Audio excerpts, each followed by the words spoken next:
To the process once we get to the Independent Electoral and Boundaries Commission, which has been making headlines quite a lot this week. But let's take a look at page 8 of the paper here. Raila Odinga, on the other hand, tells his supporters, wait for my last word on the poll. So he was speaking yesterday in Kisumu town, where he was holding a parallel event for the Mashujaa Day celebrations there. And he says he'll make a big announcement on Wednesday next week. That's just a day to the general election there. So, of course, half the country waiting for this direction by Raila Odinga.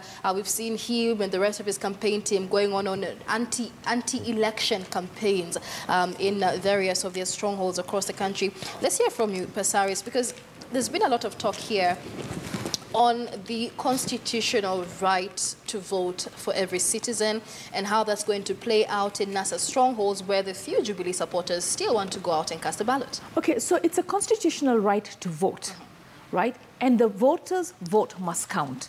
The question is, it's not just for us to go and vote, to rubber stamp what has already been predetermined. Okay, so I think what we have to understand as Kenyans, the right to vote is for every Kenyan across the entire country. It's not just for specific regions, all right, and strongholds. And when a certain sector of Kenya does not feel that that right is going to be exercised properly for the entire process, because they will vote, but it's already been predetermined who is going to be the winner. Right. So Kenyans have got to be. They've got to be confident about the body.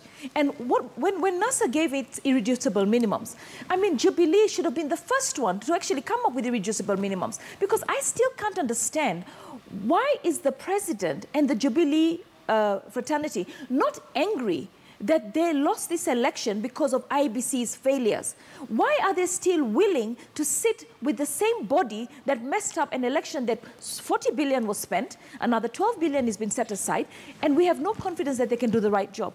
I can't understand that. And for me, if I was the president and I know I won fair and square, I would have said, open the servers.